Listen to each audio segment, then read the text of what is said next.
अस्सलाम वालेकुम friends. Quantum mechanics की लेक्चर सीरीज़ में सभी फ्रेंड्स को वेलकम करते हैं। आज का हमारा टॉपिक है द स्टेप पोटेंशियल। ये बहुत ही इंटरेस्टिंग टॉपिक है, तो आपने जो है ना ये बहुत ही तवज्जो से लेक्चर को सुनना है। इंशाल्लाह आपको जो है ना इससे रिलेटेड तमाम जितने भी डाउट्स हैं आपको इंशाल्लाह ज़रूर क्लियर होंगे। सो द पोटेंशियल स्टेप, तो ये नाम से ही ज़ाहिर है कि पोटेंशियल की स्टेप हमने बनाने हैं या पोटेंशियल के रीजन या फिर सीढ़ियाँ, सिंपल स्टेप हम सीढ़ियों को बोलते हैं ना, तो यूँ कह दें कि ये रीजन है, इसके अंदर पार्टिकल फ्री है, फिर यहाँ पे एक सीढ़ी सी लगा दी है हमने। ये जो इस स्टेप पे जो है ना एक पोटेंशियल बैरियर है, एक रुकावट है, फिर अगेन फ्री, फिर अगेन एक और जो है ना इस तरह का स्टेप होगा, इस तरह एक लाइन होगी, फिर फ्री, फिर एक लाइन और फिर फ्री। तो यूँ जो है ना पोटेंशियल के स्टेप हमने बनाने हैं और इसको क्लासिकली और क्वांटम मैकेनिकली हम दोनों तरह से जो है ना इसको स्टडी करेंगे कि फ्री रीजन में पार्टिकल किस तरह बिहेव करता है और जब वो किसी पोटेंशियल बैरियर से पास होता है तो उस वक्त जो है ना वो उसकी कंडीशन क्या होती हैं और वो किस तरह से बिहेव करता है। तो ये सब चीज़ें हम जो है ना इस टॉपिक के अंदर क्लियर करेंगे। सो यहाँ से ज़ाहिर है कि कुछ रीजन में पार्टिकल फ्री होगा, कुछ रीजन में नहीं होगा। जब पार्टिकल इस पोटेंशियल को यहाँ पे जो है ना एक बैरियर, रुकावट पार्टिकल के आगे रखा हुआ है, सो यहाँ तो पार्टिकल फ्री हैं, लेकिन आप जानते हैं जब वो इस बैरियर के साथ, इस रुकावट के साथ, इस पोटेंशियल के साथ जब इंटरेक्ट करेगा तो लाजमी बात है कि यहाँ पे फ्री नहीं होगा। तो अगर फ्री होगा भी सही तो कम्प्लीटली फ्री तो नहीं होगा ना, तो वो एनर्जी पे डिपेंड करते हैं। तो हम इसके दो केसेस स्टडी करेंगे। एक तो ये कि पार्टिकल के पास बहुत ज़्यादा एनर्जी होगी कि वो इस रीजन को भी क्रॉस कर पाएगा, लेकिन फिर भी फ़र्क होगा कि ये रीजन है, यहाँ पे पार्टिकल बिल्कुल फ्री हैं और यहाँ पे कुछ ना कुछ पोटेंशियल बैरियर रखा हुआ है इस पॉइंट पे, ज़ीरो पॉइंट पे, ठीक है। इसको हमने मीन पॉइंट कहा। तो आखिरकार पार्टिकल के पास जितनी भी एनर्जी ज़्यादा होगी लेकिन फिर भी इस बैरियर से पास करेगा तो कुछ ना कुछ तो एनर्जी का लॉस होगा, बेशक वो इस बैरियर को क्रॉस भी कर पाए। फिर वो अगेन फ्री फील करेगा और फिर एक और बैरियर को जब क्रॉस करेगा तो उस वक्त उसकी एनर्जी का क्या लॉस होगा और उसका वेव फंक्शन किस तरह से चेंज होगा। तो ये चीज़ें हमने देखनी है। सो हम लेट कर लेते हैं, अभी से स्टार्ट करते हैं हम इस टॉपिक को प्रॉपरली कि इस रीजन को, ठीक है, ज़ीरो से माइनस इन्फिनिटी, इस रीजन को मैं जो है ना रीजन 1 का नाम दे दूंगा। ये रीजन 1 है, यहाँ पे पार्टिकल मौजूद हैं, तो ये क्या है, फ्रीली मूव कर रहा है। कोई जो है ना पोटेंशियल बैरियर या किसी किस्म की कोई फोर्स इस पे इंटरेक्ट नहीं कर रही, लिहाजा रीजन 1 के अंदर जो है ना पोटेंशियल क्या होगा, ज़ीरो होगा। और ये क्या है, पोटेंशियल बैरियर है एक, ठीक है, पोटेंशियल बैरियर है, एक रुकावट है। कहाँ पे, x is equal to zero distance पे, ये x is equal to minus infinity, ये x is equal to plus infinity.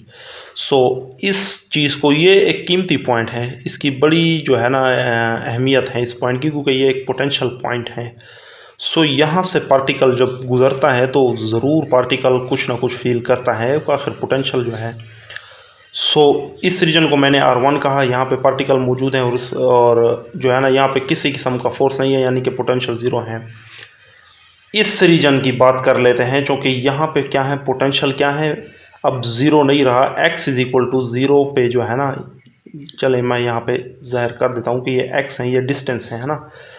यहाँ पे जो है ना अब पोटेंशियल ज़ीरो नहीं है, इसे मैं रीजन 2 पहले बोल देता हूँ।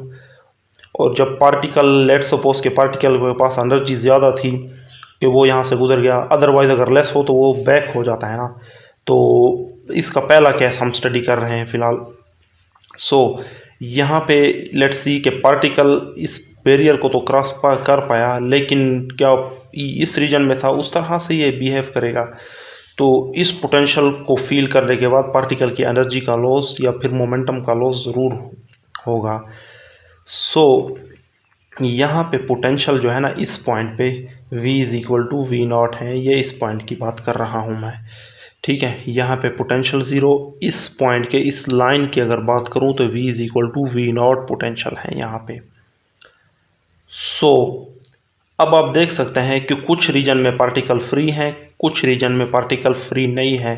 तो ये कौन सी स्टेट होगी, ये होगी मिक्स स्टेट। पीछे हमने बाउंड और अनबाउंड और मिक्स स्टेट की डेफिनेशन जो है ना पढ़ी है। सो ये मिक्स सिस्टम है, या फिर हम इसे मिक्स स्पेक्ट्रम कहेंगे कि पार्टिकल कहीं पे फ्री है और कहीं पे फ्री नहीं है। सो हम इसका केस 1 स्टडी कर लेते हैं। केस 1 कि हम लेट कर लेते हैं कि पार्टिकल की जो एनर्जी है ये ज़्यादा है पोटेंशियल बैरियर से, इस पोटेंशियल बैरियर से जिसकी जो है ना फोर्स या फिर इसकी जो स्ट्रेंथ है वो V0 है। सो पार्टिकल के पास जो एनर्जी है इस बैरियर से ज़्यादा है। पहले इस केस को हम स्टडी करेंगे, फिर नेक्स्ट लेक्चर में हम E लेस देन V0 को भी स्टडी करेंगे, लेकिन आज हम इस केस को ही आगे लेकर जाएंगे।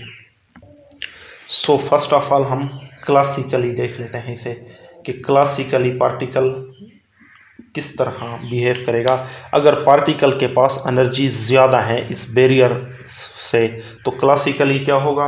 क्लासिकली जो है ना, क्लासिकली पहले रीजन 1 की मैं बात कर लेता हूँ, ठीक है। सो पहले मैं रीजन 1 की बात कर लेता हूँ। फॉर रीजन 1 यहाँ पे पार्टिकल किस तरह से होगा। तो पार्टिकल के पास यहाँ पे एनर्जी कितनी थी, टोटल एनर्जी थी उसके पास sum of kinetic plus potential energy थी उसके पास। सो इस रीजन में पोटेंशियल एनर्जी तो ज़ीरो है, लिहाजा पोटेंशियल हम ज़ीरो पुट कर लेंगे। So E is equal to kinetic energy हमारे पास क्या होता है हाफ mv², और उसे हम U भी लिख सकते हैं p²/2m, और पोटेंशियल एनर्जी क्या हुई, ज़ीरो हुई। तो ये एनर्जी होगी पार्टिकल के पास इस रीजन के अंदर। अगर हम मोमेंटम इसका चेक करें, लेट्स सी कि पार्टिकल का मोमेंटम p1 है इस रीजन 1 के अंदर। सो हम मोमेंटम अगर यहाँ से फाइंड आउट करना चाहें, सो ये हमारे पास p1 आ जाएगा 2me और इसका स्क्वायर रूट। लेट्स सी इसे हम इक्वेशन नंबर 1 बोल देते हैं। सो क्लासिकली जो है ना इस रीजन 1 के अंदर पार्टिकल का मोमेंटम इतना होगा और इसकी एनर्जी काइनेटिक एनर्जी होगी, है ना, यानी कि वो फास्टली मूव करेगा और वो मोशन में होता है, ऑलवेज फ्रीली होता है इस रीजन के अंदर, ठीक है। अब हम जो है ना फॉर रीजन 2 की बात कर लेते हैं, ठीक है। अब इस पॉइंट पे ये रीजन 1 जहाँ पे ख़त्म होता है तो ये पॉइंट शुरू हो जाता है। तो जब ये पॉइंट शुरू हो जाता है तो यहाँ पे पोटेंशियल अब ज़ीरो नहीं है बल्कि V0 पोटेंशियल है। सो टोटल एनर्जी इस रीजन में क्या होगी, E is equal to kinetic plus potential energy. So E is equal to kinetic energy होता है p²/2m। सो यहाँ रीजन 2 की बात कर रहे हैं तो मोमेंटम को p2 बोल देते हैं और पोटेंशियल को हम V0 बोल देते हैं।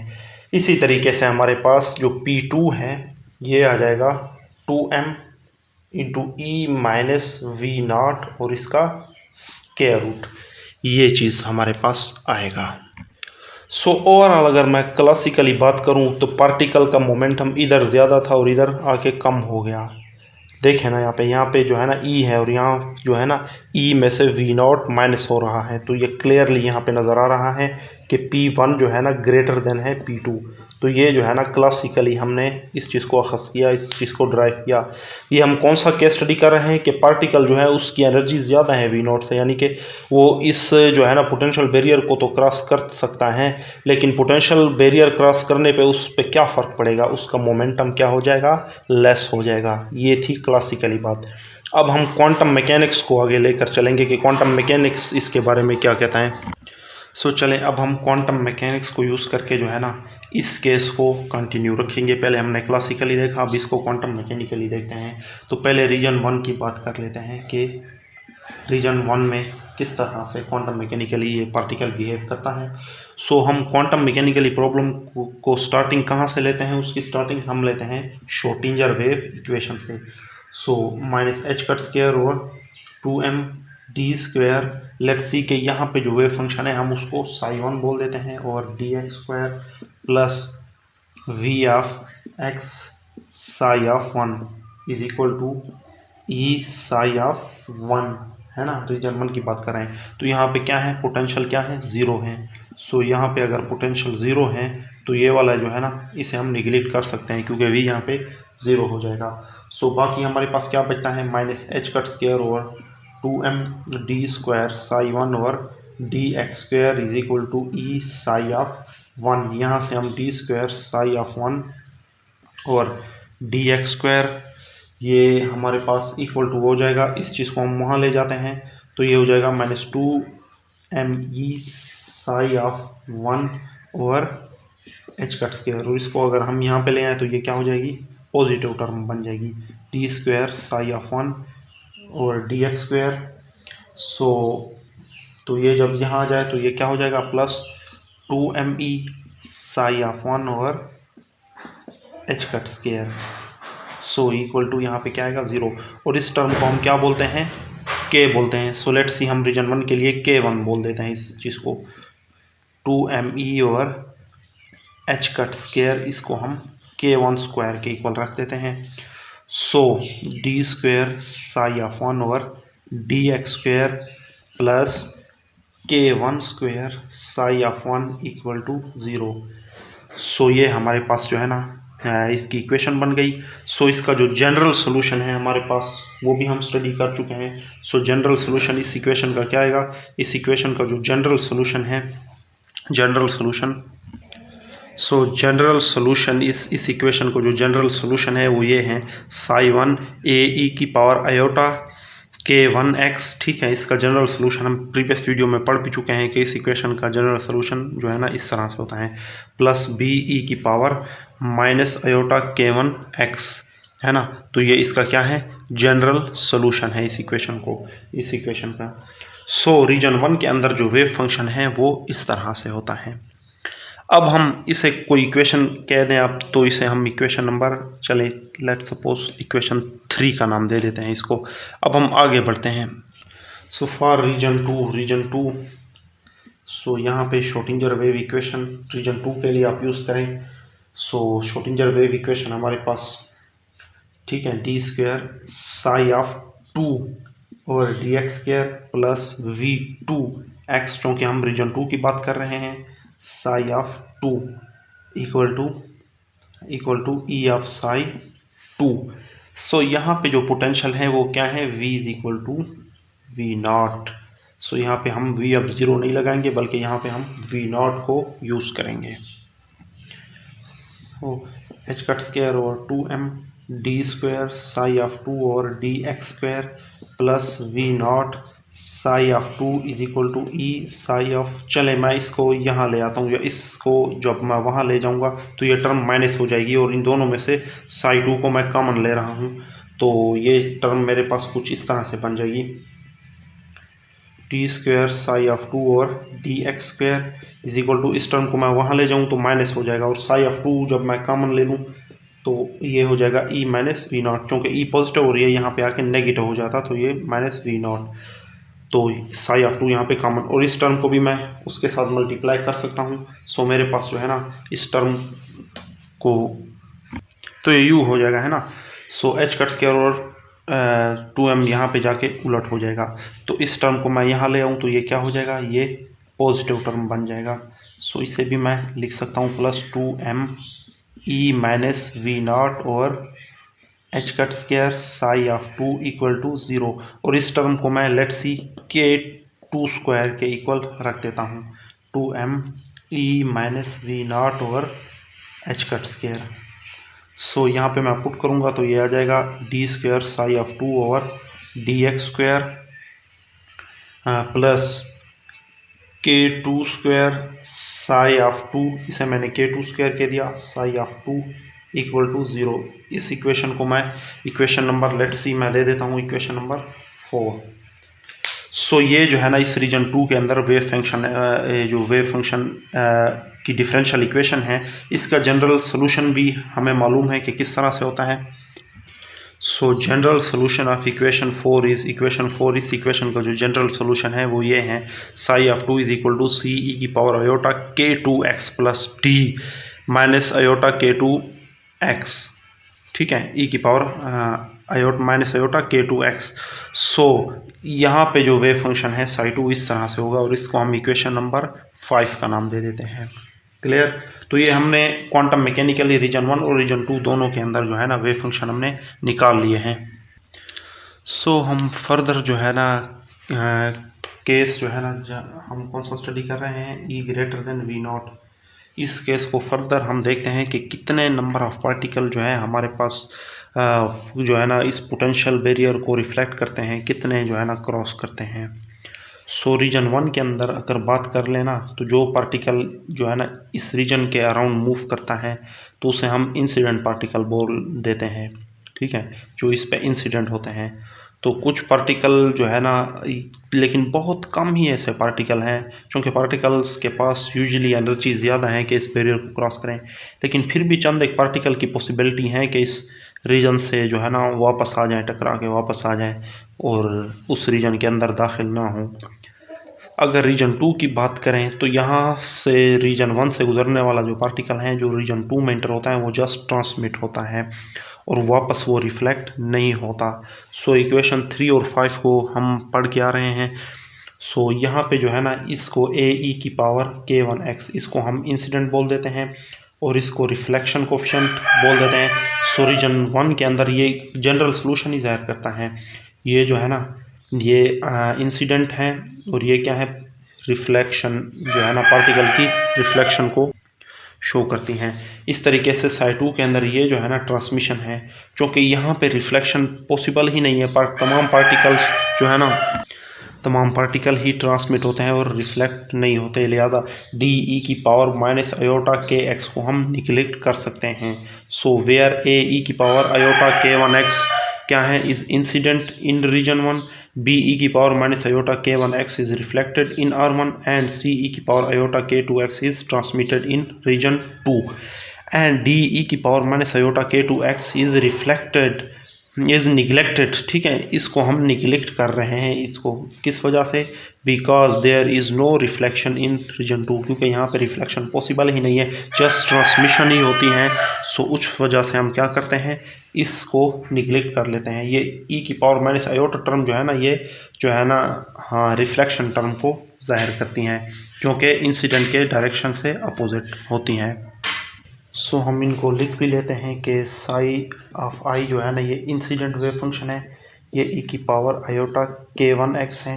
साई ऑफ आर ये रिफ्लेक्शन पार्टिकल का जो है ये वेव फंक्शन है, ये बी ई की पावर माइनस आयोटा K1x है। और साई ऑफ टी जो है ना ये ट्रांसमिटेड है, इसे हम बोल सकते हैं सी ई की पावर आयोटा K2x।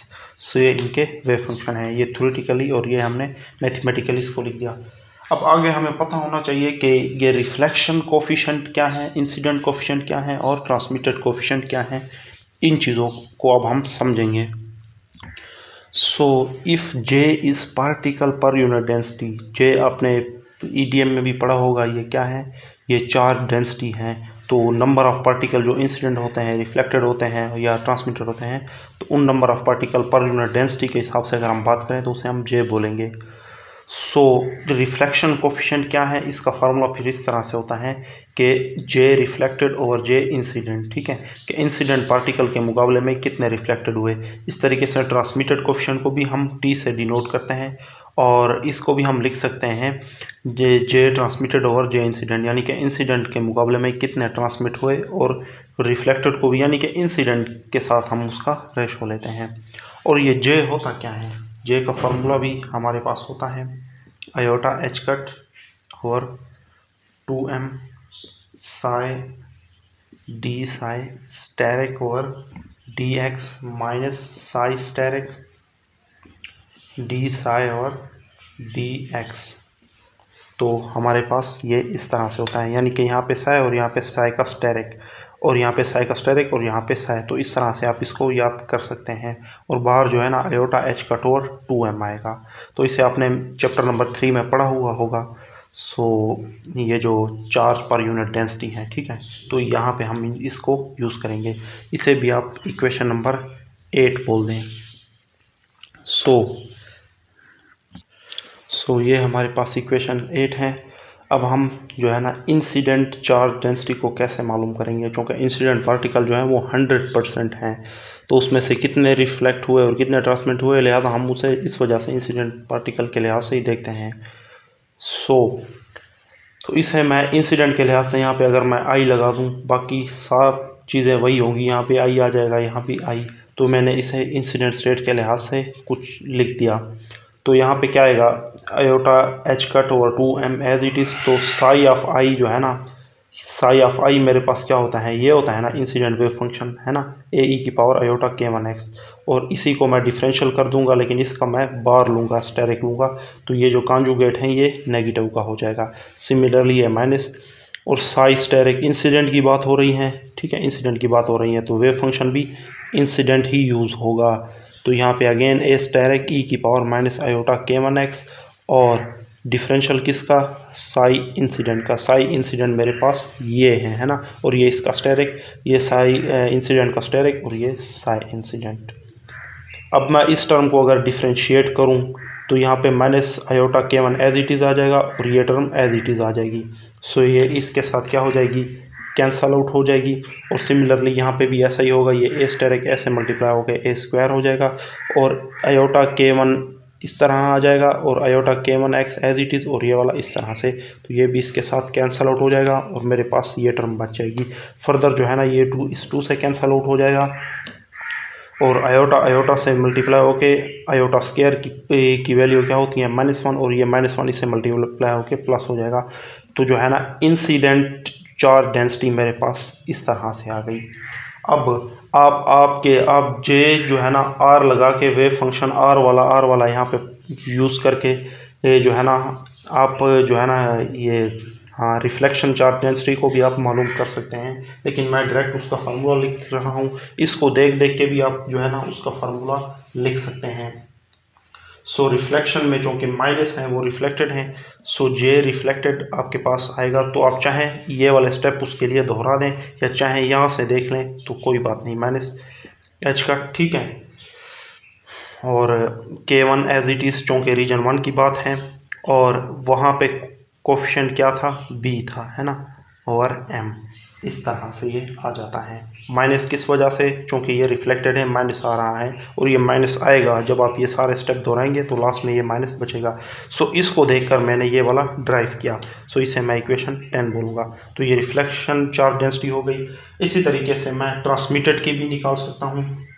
तो ट्रांसमिटेड की क्या आएगी, ट्रांसमिटेड भी पॉजिटिव होता है ना, equal to H cut square H cut into k2 c square over m, ठीक है। इसको देख देख के यहाँ पे कोफिशिएंट इंसिडेंट का a है, इसका b है, और ये चूँकि रिफ्लेक्टेड है तो नेगेटिव, और ये ट्रांसमिटेड है आएगा पॉजिटिव, और रीजन 2 है तो k2, और उसका जो कोफिशिएंट है वो क्या है, c स्क्वायर है। तो इसके लिए भी a b और इसके लिए c, ठीक है। तो इस तरह से जो है ना ये इसके चार्ज डेंसिटी हमने मालूम कर ली।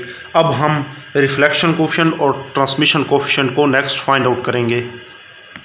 सो रिफ्लेक्शन कोफिशिएंट हमारे पास होता है charge density of reflection over charge density of incident. तो इसकी वैल्यू हमने पुट की और इसकी वैल्यू पुट की। नेगेटिव साइन हम निगलेक्ट इस वजह से कर रहे हैं यहाँ पे, क्योंकि हम जस्ट जो है ना मैग्नीट्यूड की बात कर रहे हैं यहाँ पे। सो ये सारी टर्म जो है ना H cut k1 over m समेत इस टर्म के साथ कैंसल आउट हो जाएगी, और रिफ्लेक्शन कोफिशिएंट हमारे पास आ जाएगा b square over a square. So इसे हम इक्वेशन नंबर 10 बोल देते हैं। प्रीवियस हम जो है ना जिस हिसाब से आ रहे थे इक्वेशन नंबर, लेट्स सी से 10 बोल देते हैं, सॉरी इक्वेशन 12 बोल देते हैं। अब जो है ना ट्रांसमिशन कोफिशिएंट को हम फाइंड आउट करेंगे। तो ये क्या होता है, चार्ज डेंसिटी ऑफ ट्रांसमिशन और charge density of incident particle. So इन दोनों की वैल्यूज़ हम पुट करेंगे। तो यहाँ पे कौन कौन सी टर्म कैंसिल हो रही है, एच कट कैंसिल हो रहा है, m भी कैंसिल हो रहा है, बाकी टर्म कैंसिल नहीं हो सकती। तो t is equal to k2 over k1 आ जाएगा, और इधर क्या आएगा c स्क्वायर, और नीचे क्या है a स्क्वायर। तो ये हमारे पास बचेगा। तो इसे हम इक्वेशन नंबर 13 बोलेंगे। नेक्स्ट अब आखिरी काम हमारा क्या रह गया है, हम जो है ना इन कांस्टेंट की वैल्यूज़ कैसे फाइंड आउट कर सकते हैं, ठीक है। इन कांस्टेंट की वैल्यूज़ जिस तरह c है, a है या b है और a है, इन कांस्टेंट की वैल्यूज़ को हम फाइंड आउट करेंगे। सो कांस्टेंट की वैल्यू के लिए हम इनिशियल बाउंड्री कंडीशन यूज़ करते हैं। लेट्स सी के वेव फंक्शन एट 1, इसे भी हम जो है ना इनिशियली ले लेते हैं at x is equal to 0, और जो साई 2 है इसे भी at x is equal to 0 पे हम जो है ना इन दोनों को की जो इन इक्वलिटी हैं इन्हें हम लेट कर लेते हैं, ठीक है। तो इनिशियली जो है ना ये दोनों वेव फंक्शन एक दूसरे के इक्वल हैं। तो इनिशियल कंडीशन क्या है, at x is equal to 0। So psi of 1 में जो है ना x की जगह हम 0, क्योंकि x जो है एक्सपोनेंशियल की पावर में दिया गया है, तो यहाँ पे हम 0 0 पुट करेंगे तो हमारे पास जस्ट क्या आ जाएगा, ये टर्म भी वैनिश हो जाएगी, ये भी, तो just a plus b is equal to c हमारे पास आ जाएगा। इसे हम इक्वेशन नंबर 14 का नाम देंगे। चूँकि अगर इनिशियली इनके वेव फंक्शन इक्वल हैं तो सिमेट्री की वजह से इनके डिफरेंशियल साई 1 का जो डिफरेंशियल है और साई 2 का जो डिफरेंशियल है ये भी इनिशियल बाउंड्री कंडीशन को फॉलो करेंगे। सो इनके डिफरेंशियल भी जो है ना इनिशियल बाउंड्री कंडीशन पे इक्वलिटी को शो करेंगे। तो साई ऑफ 1 हमारे पास जो है साई 1 को अगर हम डिफ्रेंशिएट करें विद रिस्पेक्ट टू एक्स तो हमारे पास ये आ जाएगा। साई 2 को आप विद रिस्पेक्ट टू एक्स करें तो हमारे पास कुछ इस तरह से आ जाएगा। अब इसमें इस कंडीशन में आप यूज़ करें इसको, ठीक है, यहाँ पे x0 यहाँ पे भी x0, इसको इक्वल रख देते हैं इसके, तो यहाँ पे भी x0, तो ये एक दूसरे के यहाँ पे इक्वल आ गए, तो ये एक्सपोनेंशियल टर्म इनके अंदर वैनिश हो जाएगी क्योंकि उनकी पावर 0 है और एक्सपोनेंशियल की पावर 0 क्या होता है, 1 होता है। तो यहाँ पे जस्ट जो है ना iota k1a minus iota k1b is equal to iota k2c, further भी जो है ना ये आयोटा जो है ना कैंसल आउट हो जाते हैं। तो हमारे पास जो बाकी बचेगा फर्दर हम इसको लिख सकते हैं। सो सी हमारे पास क्या होता है, a plus B according to equation number 14। सो k2 को अंदर मल्टीप्लाई कर दें आप और a वाली टर्म को एक साइड पे ले आएँ, k1a माइनस k2a, और इस b वाली टर्म को उधर ले जाएं, b वाली टर्म एक साइड पे हो, तो यहाँ से a कॉमन आ सकता है और यहाँ से b कॉमन आ सकता है। तो b बाई a हमारे पास कुछ इस तरह से आएगा, k1 minus k2 over k1 plus k2। अब रिफ्लेक्शन कोफिशिएंट हमारे पास क्या था, रिफ्लेक्शन कोफिशिएंट हमारे पास था b स्क्वायर या फिर आप कह दें b ओवर a इसका होल स्क्वायर, दोनों के स्क्वायर थे ना, हम इसे u भी लिख सकते हैं। तो यहाँ पे आप इसको यूज़ कर सकते हैं। तो रिफ्लेक्शन कोफिशिएंट हमारे पास आएगा k1 minus k2 over k1 plus k2 और इसका स्क्वायर है ना इस तरह से। सो ये जो है ना हमारे पास रिफ्लेक्शन कोफिशिएंट आ गया। तो आप इसे यू कर सकते हैं या चले वैसे ही लिख लेते हैं जिस तरह हमारे पास जो है ना लिखे हुए हैं, चलें इन्हें अलग अलग स्क्वायर आप कह दें तो ज़्यादा बेहतर है, या इकट्ठा भी लिख दें फ़र्क नहीं पड़ता।